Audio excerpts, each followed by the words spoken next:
दोस्तों, नीतीश कुमार के साथ अब खेला हो गया है। मोदी जी के साथ हाथ मिलाते ही नीतीश को अब मुख्यमंत्री पद गंवाने का डर सताने लगा है। नीतीश कुमार के विधायक गायब है। दोस्तों, बहुत बड़ी खबर है कि फ्लोर टेस्ट करने से भी अब ना नीतीश कुमार बचते हुए नजर आ रहे हैं। जी हां, नीतीश कुमार खेमे के कई विधायक गायब है। दोस्तों, बिहार की राजनीति से नीतीश कुमार और नड्डा की किसी भी समय छुट्टी हो सकती है। खबर बहुत बड़ी है जिसका खुलासा करने में जा रही हूं, तो वीडियो को आखिर तक देखिएगा। नमस्कार, स्वागत है आप सभी का देश नीति पर।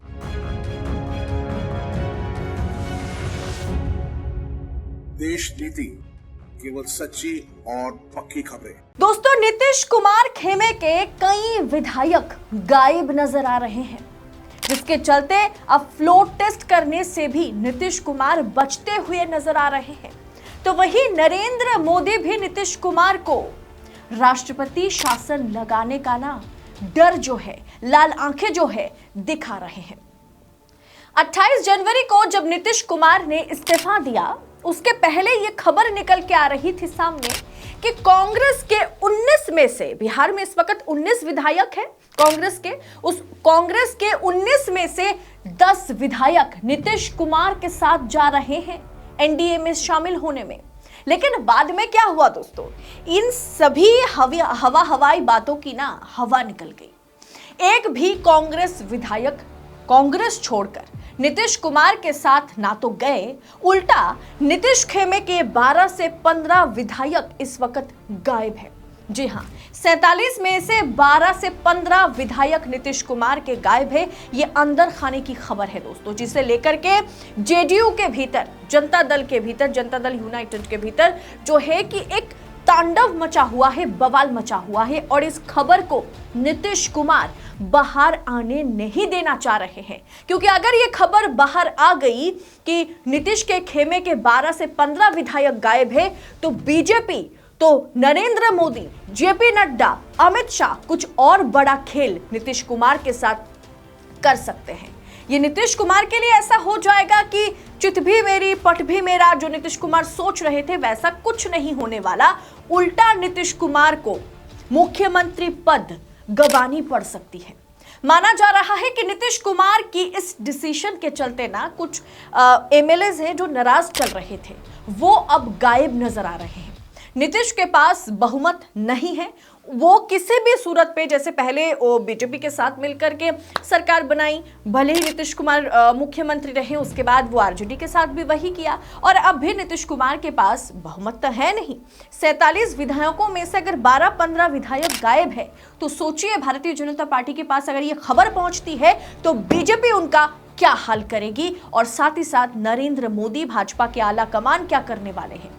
नीतीश के पास बहुमत नहीं है सरकार चलाने के लिए।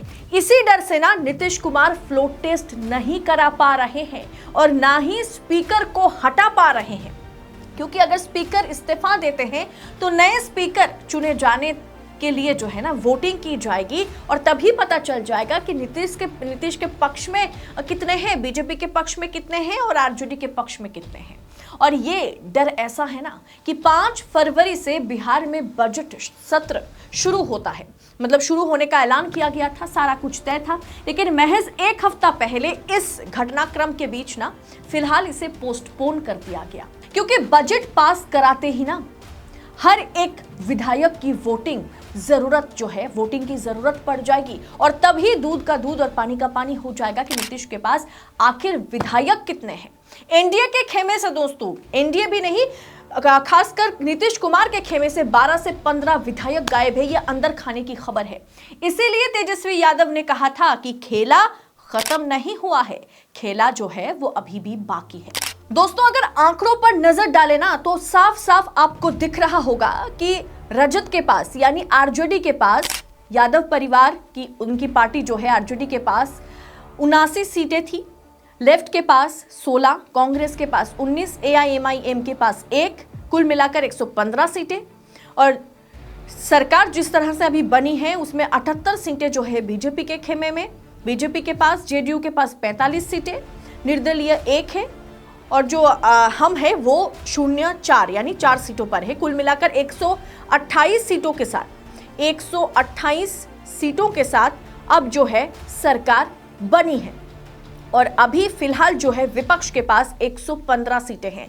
अब आप जरा सोचिए दोस्तों, अगर 12-15 विधायक 115 के साथ जोड़ देते हैं तो वो बीजेपी और जेडीयू का जो आंकड़ा है ना उसे बड़े आसानी से क्रॉस कर जाएगा और अभी जो विपक्ष में है यानी कांग्रेस, लेफ्ट और साथ ही साथ आरजेडी, वो गठबंधन आगे चल के सरकार बना सकता है और बहुत बड़े ही आसानी से। अगर 12-15 सीट जो है वो इनके साथ जुड़ जाता है यानी आरजेडी कांग्रेस के साथ अगर जुड़ जाता है और बीजेपी और जेडीयू से हट जाता है तो सोचिए ये आंकड़ा कहां पर पहुंचेगा।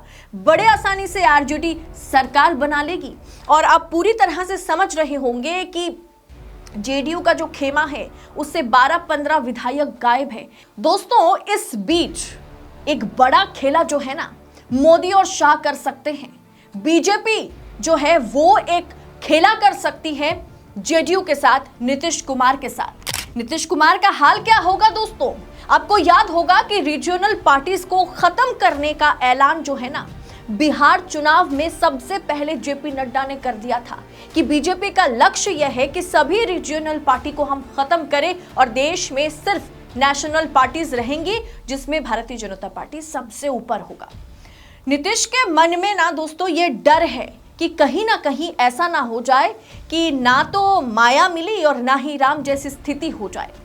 क्या होगा कि अगर बीजेपी को पता लगता है कि जेडीयू के खेमे से नीतीश कुमार के पास से जो है कि 12 से 15 विधायक गायब है और वो जाकर के आरजेडी का दामन थाम सकते हैं, आरजेडी के पास जा सकते हैं, तो सबसे पहले मोदी जी क्या करेंगे, बीजेपी क्या करेगी कि राष्ट्रपति शासन लगा देंगे। मोदी और शाह सबसे पहले बिहार में राष्ट्रपति शासन लगा देंगे क्योंकि नीतीश कुमार के पास बहुमत नहीं है और राष्ट्रपति शासन लगाने के बाद नरेंद्र मोदी और अमित शाह दिल्ली से बिहार को चलाएंगे। यही रणनीति है और ऐसा बिल्कुल हो सकता है। यानी नीतीश कुमार का जो ये चाल उन्होंने चला है वो बहुत बुरी तरह से जो है उन्हें महंगा पड़ने वाला है। एक तरफ राष्ट्रपति शासन लग सकता है अगर 12-15 विधायक उनके खेमे से निकल जाए या निकलने की बात भी जिस तरह से चल रही है, ये खबर अगर बीजेपी तक पहुंचती है तो सबसे पहले बीजेपी सरकार जो है अमित शाह, मोदी और नड्डा मिलकर के राष्ट्रपति शासन लगाएंगे बिहार में और दूसरी तरफ ये अगर जाके आरजेडी के साथ शामिल हो जाए ये 12-15 विधायक तो बड़े आसानी से आरजेडी, तेजस्वी यादव, लालू यादव सरकार बना सकते हैं। यानी बिहार तो अगर देखा जाए तो ये पूरा खेल जो है ना, पूरा जो गेम है ये नीतीश कुमार को उल्टा पड़ गया। ये तीर जो है उल्टा चल गया नीतीश कुमार के लिए। इस पूरे विषय को आप किस तरह से देखते हैं? अब ये तो साफ है कि बिहार का खेला ना अभी खत्म नहीं हुआ है। बिहार एक बड़ा रोल प्ले करेगा 2024 के लिए। बीजेपी सरकार अमित शाह, मोदी, नड्डा अगर बिहार में राष्ट्रपति शासन लगाते हैं तो सीधा चुनाव जो है वो 2024 के साथ कराया जाएगा और हो सकता है कि बीजेपी वहां पर ना नीतीश कुमार को मात दे, जैसे कि आरजेडी प्रमुख ने कहा है, तेजस्वी यादव ने कहा है कि आने वाले चुनाव तक ना जेडीयू पूरी तरह से खत्म हो जाएगा और वो प्लान कहीं ना कहीं नरेंद्र मोदी और बीजेपी भी मन ही मन कर रहे होंगे। दोस्तों, इस पूरे विषय को आप किस तरह से देखते हैं? कमेंट कर अपनी राय हमारे साथ शेयर करें। बाकी ऐसी तमाम खबरों को, राजनीति और राजनेताओं से जुड़ी खबरों को पूरी पड़ताल के साथ, विश्लेषण के साथ पाने के लिए देश नीति को सब्सक्राइब जरूर करें। बहुत बहुत शुक्रिया।